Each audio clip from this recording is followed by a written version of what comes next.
तो नमस्कार दोस्तों, आज आप लोग के सामने हम फिर से आए हैं अर्थमेटिक प्रोग्रेशन लेके। और आज अर्थमेटिक प्रोग्रेशन समानांतर क्रम श्रेणी बताएंगे और उसके अंतर्गत बहुत से क्वेश्चन लेंगे जो कि कंपटीशन में पूछा गया है और 9th 10th में भी उसका कुछ पढ़ना है। तो देखते हैं समानांतर श्रेणी, जिसको बोलते हैं एपी बोलते हैं, एपी अर्थमेटिक प्रोग्रेशन। पहले समझते हैं प्रोग्रेशन क्या है। ठीक है, प्रोग्रेशन क्या है? प्रोग्रेशन जो है एक नियम के थ्रू, एक किसी न किसी रूल के थ्रू अगर उसका प्रोग्रेशन आगे चलता है तब उसको प्रोग्रेशन कहेंगे, और वो जिस नियम को फॉलो करेगा उसके अनुसार वो प्रोग्रेशन होगा। जैसे एक एग्जांपल लेते हैं, 2 4 6 8। ठीक है, ये प्रोग्रेशन है, श्रेणी है, ये श्रेणी दिया हुआ है। और इसमें देखिए क्या दिया हुआ है कि सेकेंड टर्म और फर्स्ट टर्म को हम T1 कर सकते हैं, इसको T2 लिख सकते हैं, इसको T3 लिख सकते हैं, T3 इसको T4, यानी फर्स्ट टर्म हो गया, सेकेंड टर्म हो गया, थर्ड टर्म हो गया। इस तरह से हम लोग लिख सकते हैं। लास्ट जाके अगर हम nवां टर्म ले सकते हैं तब Tn दे सकते हैं। ठीक है, अब यहाँ पर देखिए क्या है कि अगर T2 माइनस T1 करते हैं और T3 माइनस T2 करते हैं, यानी T3 माइनस T4 माइनस 3 करते हैं, तो अंतर सेम होना चाहिए। यहाँ पर देख लीजिए अंतर सेम है, 4 में से 2 गया 2, 6 में से 4 गया 2, 8 में से 6 गया 2। यानी किन्हीं दो पदों का अंतर अगर सेम है तो उसे कहेंगे अर्थमेटिक प्रोग्रेशन। समानांतर श्रेणी, समांतर मतलब समान अंतर का होना चाहिए, यही इसका अर्थ होता है। समांतर श्रेणी मतलब समान अंतर, यानी समान अंतर होना चाहिए, किन्हीं दो टर्मों का अंतर अगर समान होता है तो समांतर श्रेणी के अंतर्गत आता है। इसमें क्या क्या चीज निकालना है वो देख लीजिए। इसमें क्या है कि फर्स्ट टर्म को हम ए से डिनोट करेंगे, फर्स्ट टर्म को हम ए से डिनोट किया जाता है। उसके बाद देख लीजिए यहाँ पर जो डिफरेंस जो मेरा दिया हुआ है, डिफरेंस 2 है, इसका डिफरेंस 2 है, इसका डिफरेंस 2 है, इसको बोला जाता है कॉमन डिफरेंस, कॉमन डिफरेंस।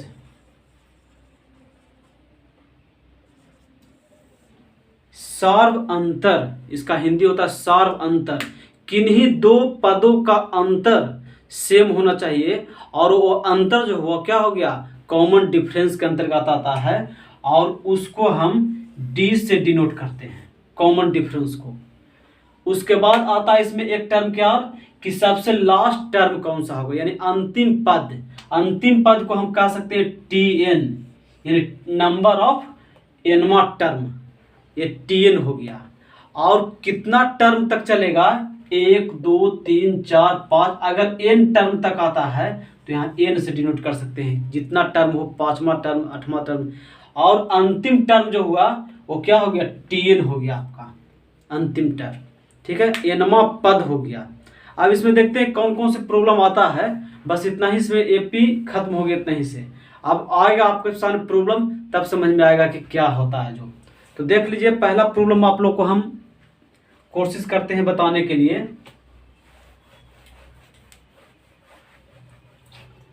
इसका फार्मूला देख लीजिए क्या होता है, जो फार्मूला भी देखना जरूरी है क्योंकि फार्मूले से तो ही बनेगा।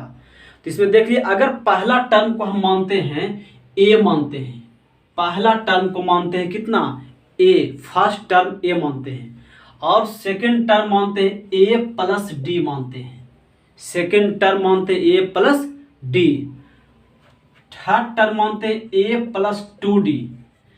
ऐसा क्यों मान रहे हैं, क्योंकि अगर हम इसका कॉमन डिफरेंस निकालते हैं, यानी दो पदों का अंतर अगर निकालते हैं तो d आता है। जिसे देख लीजिए, अगर इसमें से इसको घटा देते हैं, माइनस करते हैं, तो कितना हो जाएगा, d हो जाएगा, a कैंसिल हो जाएगा, बाकी d हो जाएगा। तीसरा टर्म में से अगर दूसरा टर्म को घटाते हैं तो इसका भी क्या हो जाएगा, a कैंसिल हो जाएगा, 2d में से एक d गया तो एगो d बचेगा, यानी d हो जाएगा। यानी कॉमन डिफरेंस ये सब का कितना आ रहा है, d आ रहा है।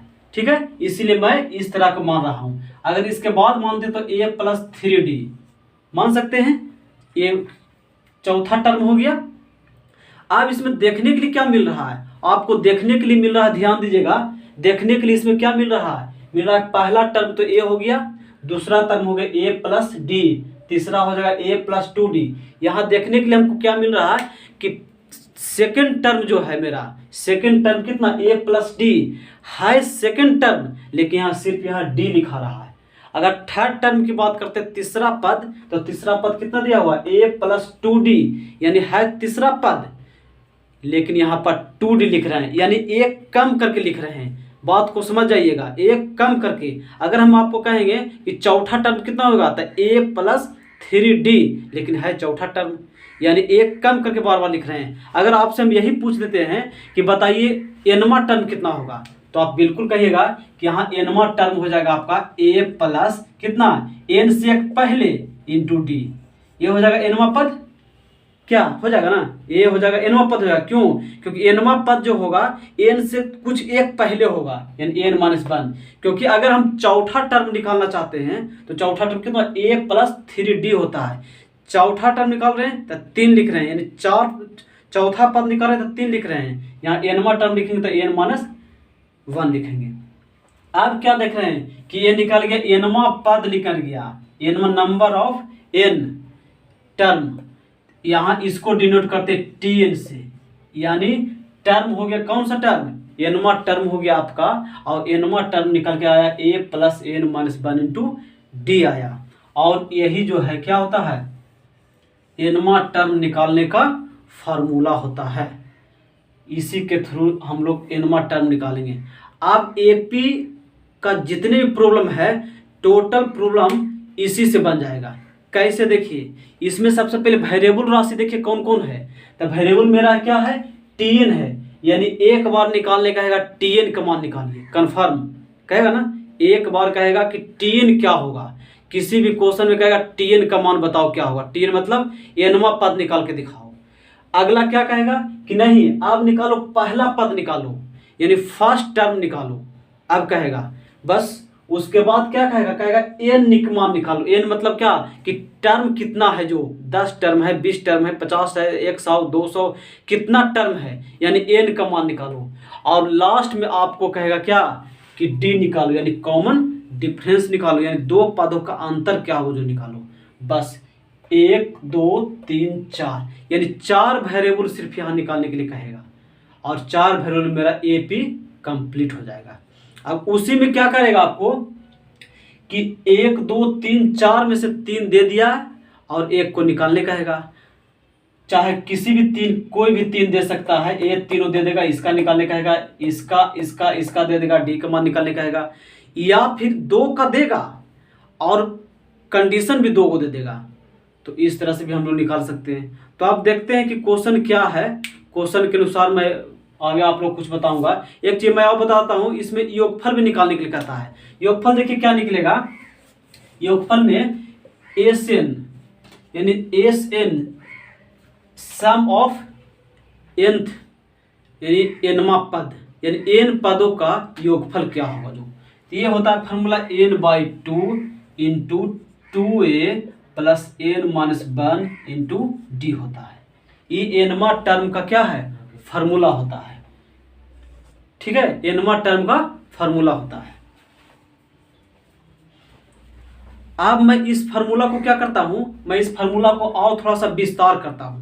तो विस्तार करने के बाद इसको क्या लिख सकता हूं, n/2 इंटू 2a को लिख देता हूं, कितना लिख देता हूं a प्लस a, लिख सकता हूं 2a को। उसके बाद क्या करता हूं, लिखता हूं plus n minus 1 into D. अब देखिए तो ए जो लिखा हुआ है ये टीएन है ना, टीएन, यानी हम इसके जगह पर टीएन लिख सकते हैं, यानी कितना हो जाएगा n/2 इंटू ए प्लस टीएन। अब इससे क्या कंक्लूजन हमको निकला, इससे हम लोग को निकला क्या कि अगर एन पदों का योगफल निकालना हो तब हमको क्या करना होगा, तब हमको करना होगा इस फार्मूला का भी यूज कर सकते हैं, यानी n/2 लिख सकते हैं, उसके बाद लिख सकते हैं ए प्लस एनवा टर्म लिख सकते हैं, यानी लास्ट पद, यानी प्रथम पद और अंतिम पद अगर दिया हुआ है तो हम लोग इस फार्मूला का यूज डायरेक्ट कर सकते हैं। ये तो आपका हो गया सम ऑफ एनवा टर्म। ठीक है, चलिए आज का पहला क्वेश्चन देखते हैं। एपी का लिखा हुआ है कि 2, 5, 8, 11 17वां पद निकालना है, 17 टर्म निकालना है इसका। तो निकाल के देखिए कितना होगा, जो क्या हो जाएगा, टीएन का फार्मूला लगाता हूं, a plus n minus 1 into d. ठीक है, अब यहां पर लिख दीजिए टीएन का मान कितना हो जाएगा, 17वां पद तो निकालना है, यानी टी एन कितना है, 17 है, यानी 17वां, यानी टर्म ऑफ 17 यानी 17वां पद हम निकाल रहे हैं। इक्वल ए का मान कितना हो जाएगा, ए किसको बताता है, फर्स्ट टर्म, यहाँ फर्स्ट टर्म क्या हो जाएगा 2, तो लिखेंगे 2 प्लस एन माइनस 1 कितना हो जाएगा, 17 माइनस 1 यानी 17 minus 1 into d common difference सर्व अंतर, यानी दो टर्मों का अंतर कितना है देख लीजिए, तो ये कितना हो गया, 3 हो गया, ये 3 सब में 3 होगा, क्योंकि सभी में 3 अगर नहीं होगा तो एपी का प्रॉब्लम नहीं है, फिर तो एपी से होगा नहीं, 3 हो जाएगा। अब इसको सोल्यूशन कर दिए आप, 16 48 तो कितना हो जाएगा 50, और इसका 17वां टर्म कितना हो जाएगा 50 हो जाएगा मेरा, और यही इस क्वेश्चन का आंसर होगा। ठीक है, तो अब सेकंड क्वेश्चन देखिए एपी का। सेकंड क्वेश्चन है 31, 27, 23, 21वां पद क्या होगा, 21वां पद क्या होगा, सब प्लस प्लस लिख दिया है, ये प्लस नहीं लिखना चाहिए, क्योंकि 21वां टर्म ये यहाँ पर सम नहीं निकालना है, योगफल नहीं निकालना है, लेकिन क्वेश्चन लिख दिया प्लस, चलिए उससे कोई मतलब नहीं है। अब निकाल 21वां पद निकालिए, T21 ए का मान कितना हो जाएगा 31 प्लस एन माइनस 1 यानी 21 माइनस 1, और डी का मान क्या हो जाएगा, यहाँ पर ध्यान दीजिएगा डी के मान जो निकालिएगा आप, ये T1 माइनस T2 नहीं कीजिएगा, यानी इसमें से इसमें नहीं घटेगा, इसमें से इसमें घटेगा, क्योंकि आगे प्रोग्रेशन में चल रहा है, यानी T2 माइनस T1 होता है, ध्यान दीजिएगा। यानी कितना हो जाएगा देख लीजिए, 27 माइनस 31 क्या हो जाएगा 4, यानी -4 हो जाएगा। यहाँ भी देख लीजिए माइनस चला रहा है, -4, क्योंकि 23 माइनस 27 होगा, इस तरह से कर सकते हैं। अब इसको सोल्यूशन कर दीजिए, कितना हो जाएगा, ये 20 हो जाएगा, 20 और 80 हो जाएगा, 80 माइनस में हो जाएगा, अब प्लस 31 हो जाएगा, कितना हो जाएगा 9 हो जाएगा, 4 हो जाएगा, माइनस कितना हो जाएगा, -49 इसका आंसर हो जाएगा। ये T21 निकला, T21। ठीक है, नेक्स्ट क्वेश्चन देखिए।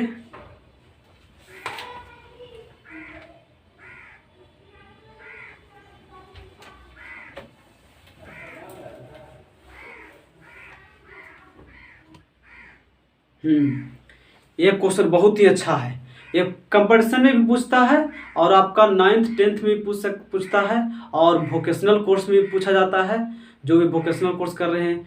ये तो कुछ क्वेश्चन क्या जी का क्वेश्चन है, टीए का सीए का है, सीए का भी क्वेश्चन है, मैं देखता हूँ। देखिए लिखा हुआ एक श्रेणी दिया हुआ है 3 7 11, 3 7 11 15 का कौन सा पद 399 होगा, ये निकालना है। अगर 3 7 11 और 15 में अगर लिखा जाए श्रेणी को इस तरह से, तो कौन सा टर्म जो है इसका क्या होगा 399 होगा, यानी 399 जो होगा वो कौन सा पद होगा, यानी टी एन का मान निकालना है, यानी एनवा पद निकालना है। तो टी एन तो दिया हुआ है 399, यानी देखिए ध्यान दीजिए कौन सा टर्म यहाँ पर आइए 399 होगा, यानी कौन सा टर्म मतलब कै टर्म के बाद होगा, कै टर्म का मतलब यह हो गया कि एन का मान निकालना हमको है, तो निकाल लीजिए। यही फार्मूला अप्लाई होगा, टी एन बराबर a plus n minus 1 into d होगा। ठीक है, अब यहाँ पर देखिए यहाँ टी एन का मान दिया हुआ 399, क्योंकि लास्ट टर्म दिया हुआ 399, हमको बताना कि लास्ट टर्म 399 जो है वो क्या है, होगा कि नहीं होगा, होगा ही, लेकिन कौन सा टर्म होगा। यहाँ पर ये देख लीजिए, ए का मान कितना दिया हुआ है 3 लिख दीजिए, और एन का मान बताइए। तो एन का मान तो निकालना है कि कौन सा टर्म मेरा 399 होगा, तो n-1 लिखा जाएगा। और कॉमन डिफरेंस कितना है, देखिए 4 का डिफरेंस है, तो 4 लिख दीजिए। इसमें n का मान आप निकाल लीजिए, आंसर हो जाएगा। तो n का मान कितना निकल के आएगा, ये 39 इधर आके घट जाएगा, 6 हो जाएगा।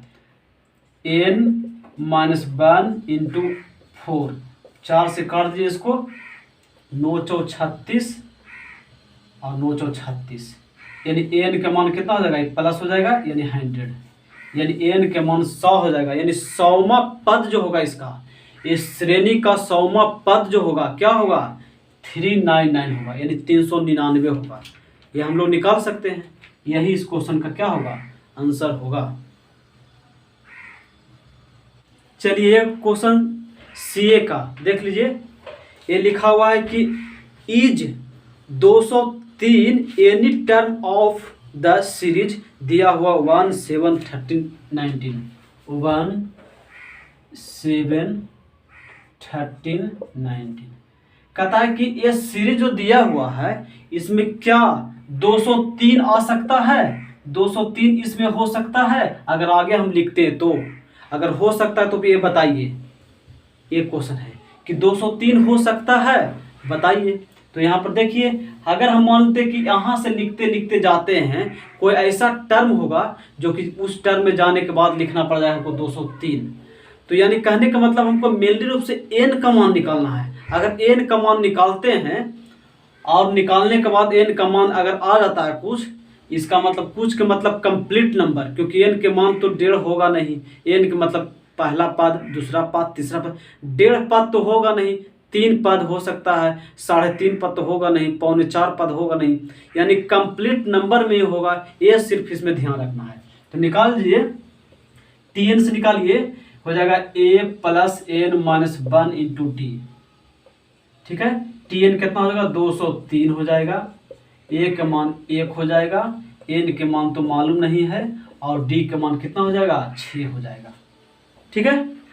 अब यहाँ पर क्या देख लीजिए, या इसको इधर ले आएंगे तो 202 हो जाएगा, n-1 इंटू 6, ठीक है। अब 6 से काट दीजिए, इसको कटता है 6 से, कंप्लीटली 6 या 18, 2 22, 6 या 18 नहीं, यानी कंप्लीटली नहीं कटा, यानी कहने का मतलब n-1 बराबर आ रहा है आपको 202/6, जो कंप्लीटली क्या हो रहा है, नहीं कट रहा है। अगर इसको इधर भी लाते हैं तो n के मान हो जाएगा 202/6 प्लस 1, और a जो इसको सोल्यूशन करेंगे हम लोग तो फ्रैक्शन में आ जाएगा, जो कि फ्रैक्शन में आना नहीं चाहिए। हम कहेंगे आपको कि n का मान 1/2 है, n का मान 1/3 है, तो पता चलता है ये तो फ्रैक्शन हो गया, यानी कंप्लीट नंबर होना चाहिए कि n के मान 4 5 10 20 100 200, यानी कंप्लीट नंबर में होगा। यानी ये तो कंप्लीट नंबर नहीं आ रहा, यानी इस सीरीज में 203 कभी नहीं आएगा।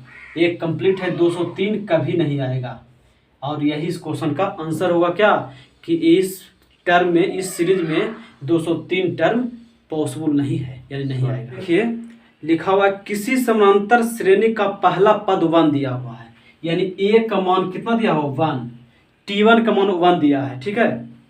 उसके बाद क्या है, 24वां पद कितना है, यानी 24वां टर्म दिया और t24 दिया हुआ है 70, तो इसका सार्व अंतर निकालना है। सार्व अंतर मतलब कॉमन डिफरेंस निकालना है।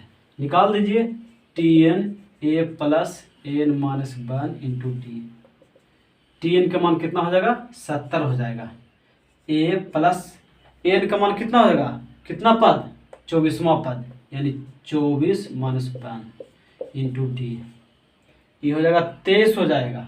a का मान कितना है, a का मान यहाँ पर 1 है तो 1 लिख दीजिए, इसको इधर घटा दीजिए, कितना हो जाएगा, 70 में से 1 गया 69 हो जाएगा, ये हो जाएगा कितना हो जाएगा, 23 हो जाएगा, और गुना डी, और ये काट दीजिए, 23 × 69, और डी का मान कितना आ जाएगा, 3 आ जाएगा। यानी कॉमन डिफरेंस इसका सार्व अंतर कितना होगा, 3 होगा।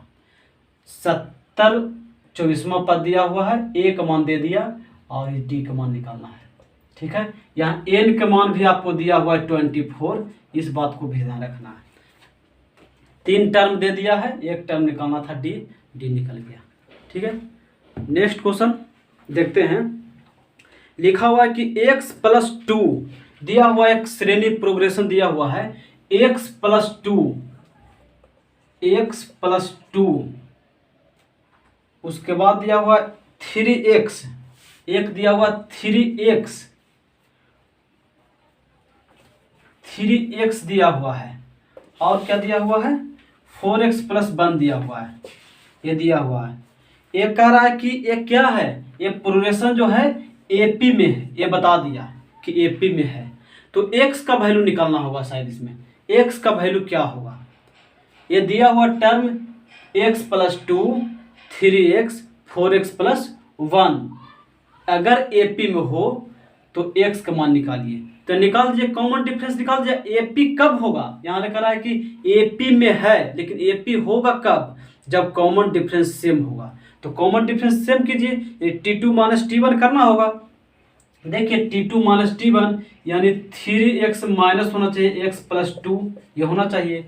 यहाँ भी देख लीजिए कि 4x प्लस 1 जो है माइनस कितना 3x होना चाहिए। ये भी, ये दोनों क्या होना चाहिए, सेम होना चाहिए, क्योंकि कॉमन डिफरेंस हमेशा सेम होता है, यानी ए दोनों का अंतर और ए दोनों का अंतर क्या होना चाहिए, सेम होना चाहिए, या ए दोनों का अंतर ए दोनों का अंतर, ठीक है, सेम होना चाहिए। तो यहाँ सेम दोनों के कर दिए, बराबर लिख दिए। इसमें अब x का मान आप निकाल लीजिए, कितना हो जाएगा देखिए तो, ये 2x हो जाएगा, अब माइनस कितना हो जाएगा 2 हो जाएगा, इक्वल ये कितना हो जाएगा 4x में से 3x के x बचेगा और ये प्लस 1 बचेगा। यहाँ इधर आ जाएगा तो हो जाएगा सिर्फ x हो जाएगा, इधर जाएगा तो 3 हो जाएगा, यानी x का मान कितना हो जाएगा 3 हो जाएगा। और यही इस क्वेश्चन का आंसर होगा मेरा। एपीजीपी का क्वेश्चन कंपटीशन में पूछा जाता है, चाहे रेलवे का एग्जाम हो, बैंकिंग का हो, या छोटा मोटा मैट्रिक का भी एग्जाम हो, उसमें भी एपी का क्वेश्चन पूछा जाता है। नेक्स्ट वीडियो मेरा आएगा जीपी और एचपी, ठीक है। लिखा हुआ 10 और 200 के बीच, 10 और 200 के बीच क्या है, 3 से विभाजित होने वाला, 3 से विभाजित होने वाला अंकों का योगफल ज्ञात करना है, यानी सम ऑफ n मान निकालना है, जो भी n टर्म जो भी आएगा, यानी योगफल निकालना है।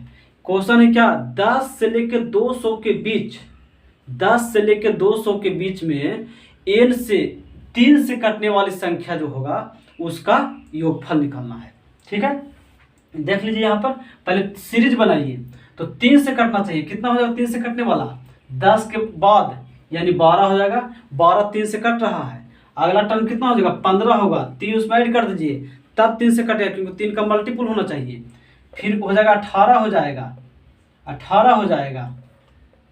इस तरह से 200 होना चाहिए, 200 से कम कीजिए 199, 3 से कटना चाहिए, लेकिन ये 3 से कट रहा है। देखिए 3 से कटने का रूल क्या है कि योगफल क्या होगा, अंकों का योगफल 3 से कट जाना चाहिए, लेकिन ये 3 से नहीं कट रहा है। 9 दूनी 19, उससे कम लीजिए, ये लीजिए, अब देखिए तो 9 दूनी 18 हो जाएगा, कट रहा है 3 से, यानी लास्ट टर्म ये हो जाएगा। अब यहाँ n का मान निकाल दे, कितना टर्म हुआ जो, तो n का मान का tn a plus n minus 1 into T, tn कितना हो जाएगा लास्ट टर्म 198, a का मान हो जाएगा 12, और n का मान तो निकालना ही है, और d का मान कॉमन डिफरेंस कितना है 3 है, इधर घट जाएगा, हो जाएगा कितना 6, और ये हो जाएगा 8 और 1,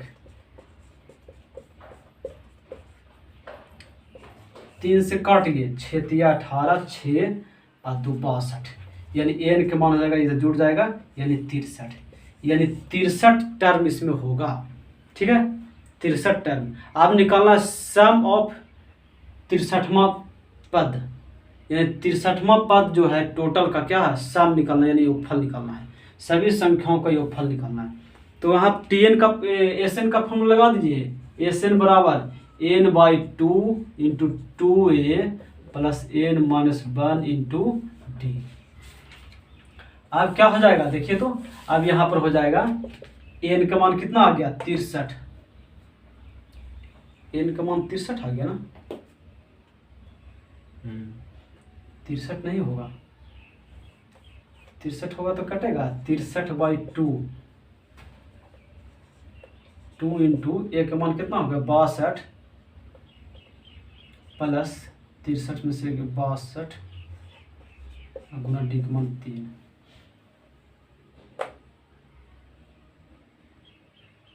2 कैंसिल हो जाएगा, 2 से 31 हो जाएगा, 63 और गुना कितना हो जाएगा, ऐड हो जाएगा 12 में, 12 प्लस 9 93, यानी ऐड किए 3 2 5 हो जाएगा और 9 1 10 हो जाएगा, 105 गुना 63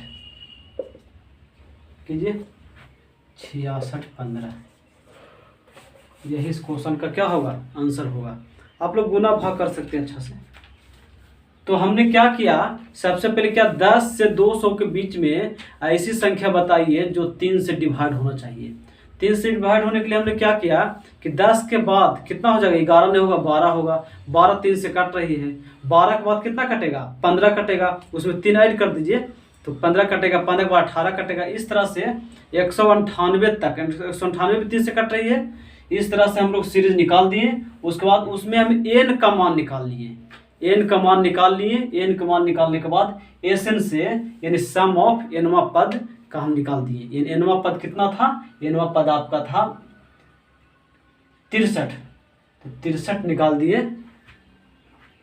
एस 63 इसका निकाल दिए सम, और मेरा आगे 66 15, और यही इस क्वेश्चन का आंसर है। आप लोग सब्सक्राइब भी जरूर कर लीजिएगा, तब थोड़ा सा और मुझे भी अच्छा लगेगा। चलिए अब एपी का क्वेश्चन मैं बताने जा रहा हूं, उसमें अब निकालना है मिडिल टर्म।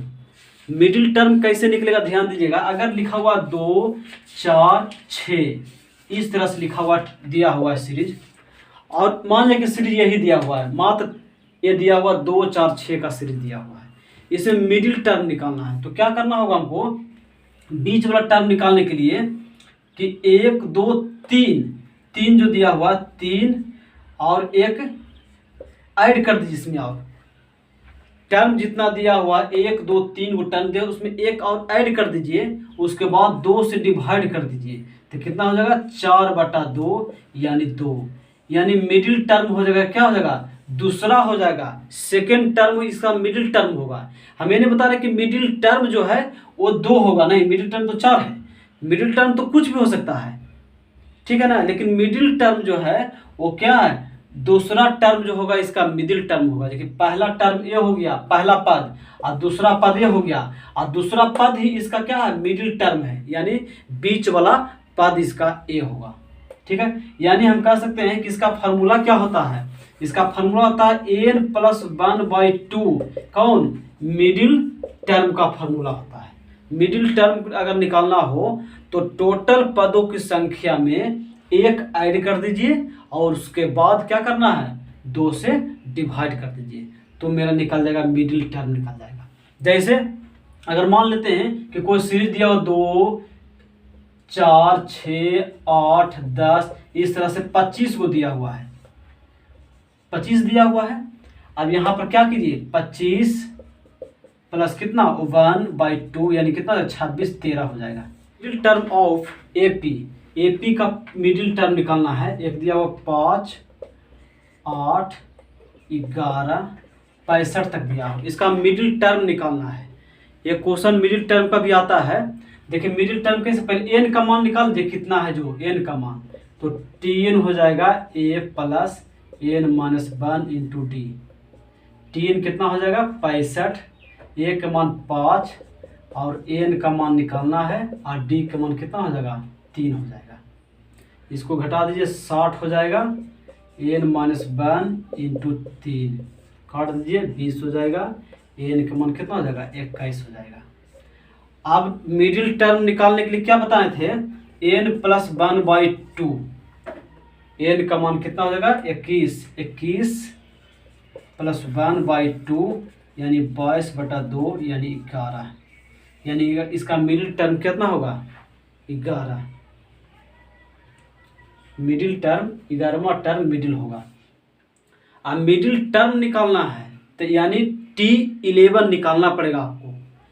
T11 निकाल लीजिए तो मिडिल टर्म आपका निकल जाएगा। हम समझ गए कि 11वां पद इसका जो होगा वो मिडिल में होगा, यानी बीच में होगा। अब 11वां टर्म है क्या, वो निकालते हैं। तो निकालना पड़ेगा, क्या चीज निकालना पड़ेगा आपको, निकालना पड़ जाएगा T11 निकालना पड़ जाएगा। A plus n minus 1 into d. A का मान तो दिया हुआ आपका 5 और प्लस n का मान 11 दिया हुआ है माइनस 1 इंटू डी, ये 10 हो जाएगा। 5 प्लस डी का मान कितना दिया हुआ है, ये भी देख दीजिए 3 दिया हुआ है, ये 10 हो जाएगा, गुना 3 30 हो जाएगा, 30 5 35, यानी इसका मिडिल टर्म क्या हो जाएगा 35 हो जाएगा। और यही इस क्वेश्चन का आंसर होगा। ठीक है, 35 इसका मिडिल टर्म होगा। पहले n का मान निकाल लिए, n का मान निकालने से ये लगा क्या कि 11वां टर्म इसका जो है वो मिडिल में होगा। अब 11वां टर्म क्या होगा वो Tn के फॉर्मूला से हमने निकाल लिया कि 35 जो होगा वो इसका मिडिल टर्म है। ठीक है, चलिए जल्दी आगे बताइए। हाँ मिली। अच्छा लास्ट क्वेश्चन ना,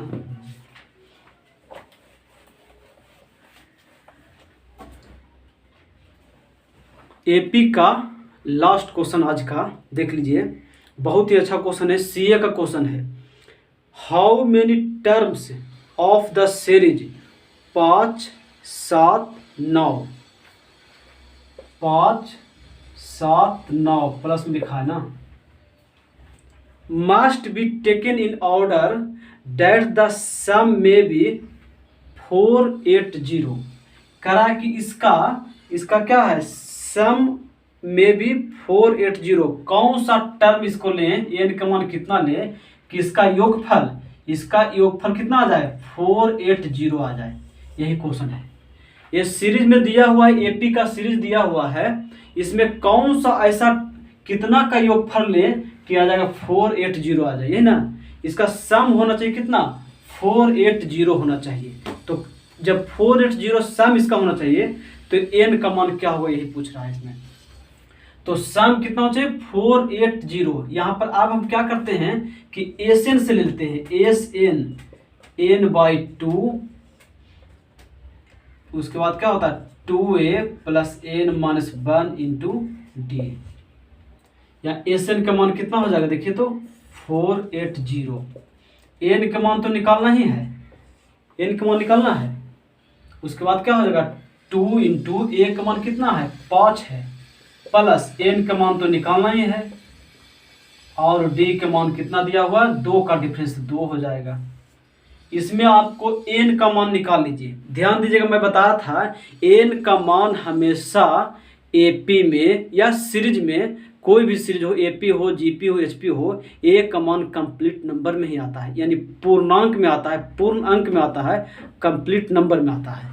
यहाँ पर ध्यान दीजिएगा क्योंकि 1.5 तो होगा नहीं n का मान, तो यहाँ n का मान कंप्लीट में अगर आ जाता है तो मेरा हो जाएगा।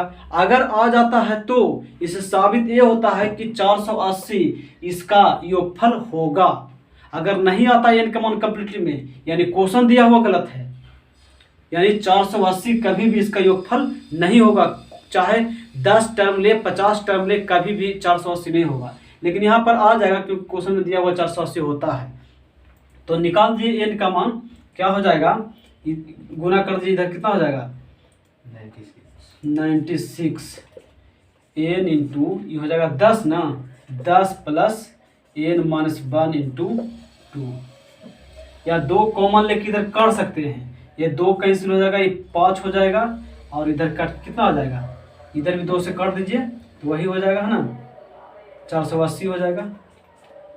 बच जाएगा कितना आपका, गुना कर दीजिए अंदर में तो हो जाएगा 5n प्लस क्वाड्रेटिक क्वेश्चन में आ जाएगा, ये हो जाएगा कितना हो जाएगा 5n, फिर हो जाएगा n स्क्वायर अब माइनस n, ये आ जाएगा क्वाड्रेटिक क्वेश्चन में इसका आंसर आ जाएगा। अब क्या हो जाएगा, अब क्या कीजिए, ये हो जाएगा कितना लिखा हुआ n स्क्वायर माइनस n, घटा दीजिए 4n हो जाएगा, 4n माइनस बराबर 0 प्लस 4n हो जाएगा। ठीक है। ये अब क्वाड्रेटिक क्वेश्चन, इसको हल कर दीजिए। इसको सोल्व करने के लिए क्या करना होगा आपको, सोल्व करने के लिए एन का मान ऑप्शन से रख दीजिए तो आसान से हो जाएगा। एन का मान जो ऑप्शन में दिया हुआ है वो रख दीजिए। अगर ऑप्शन नहीं दिया हुआ तो इसको सोल्व बाय करना पड़ेगा। तो सोल्व कैसे करते हैं हम लोग, इसको तोड़ते हैं पहले ना, इसको आप तोड़िए, खंड कीजिए, तो इसको क्या हो जाएगा, एन स्क्वायर प्लस इसको 4n आना चाहिए, 20 से तोड़िए तो हो जाएगा कितना 20 और गुना कितना हो जाएगा 24, 20 गुना 24 कीजिए तो हो जाएगा कितना 24 n माइनस 20n माइनस 482 बराबर 0। क्या हो जाएगा 24 गुना 20 480 हो जाएगा, और 24 में से 20 गया 4n हो जाएगा। कॉमन ले लीजिए, दोनों में कितना हो जाएगा, n कॉमन लेगा तो हो जाएगा n प्लस 24, ये हो जाएगा 20 कॉमन लीजिए तो हो जाएगा n प्लस 24। ए और ए पार्ट दोनों क्या होना चाहिए, सेम होना चाहिए, ठीक है। अब देखिए फिर कॉमन लीजिए, ये दोनों कॉमन ले लेते हैं तो बाहर निकाल लेते हैं, n प्लस 24 और बच गया कितना n माइनस 20 इक्वल टू 0। एक बार मान लेते हैं इतना बराबर 0, यानी n प्लस 24 बराबर 0, तो n का मान कितना हो जाएगा माइनस 24। एक बार मानते हैं इतना बराबर 0, n माइनस 20 बराबर 0, तो n का मान कितना होगा 20। अब n का मान यानी कितना टर्म है, तो टर्म तो कभी निगेटिव होगा नहीं, जब हो एक टर्म होगा, कम से कम एक टर्म होगा, और ज़्यादा से ज़्यादा कुछ भी हो सकता है, लेकिन निगेटिव में तो नहीं हो सकता कि माइनस एक टर्म है, यानी इसका आंसर ये होगा। ये पॉसिबल नहीं है, यानी इसका आंसर ये होगा, यानी 20 होगा, यानी 20वां टर्म ऐसा होगा जो कि 480 होगा बस, और यही इस क्वेश्चन का आंसर मेरा होगा। हो गया, लास्ट क्वेश्चन था। तो आज का यही रह देते हैं एपी के लिए, और कोशिश किया हूँ कि लगभग मैं सभी क्वेश्चन खत्म कर दिया हूँ एपी का सब कंडीशन। अगर कुछ रह भी गया हो तो कमेंट करके मुझे बता सकते हैं, और नेक्स्ट वीडियो जल्द ही आएगा, एचपी और जीपी का एक साथ आएगा। तो इतना ही तक रहते हैं, गुड बाय।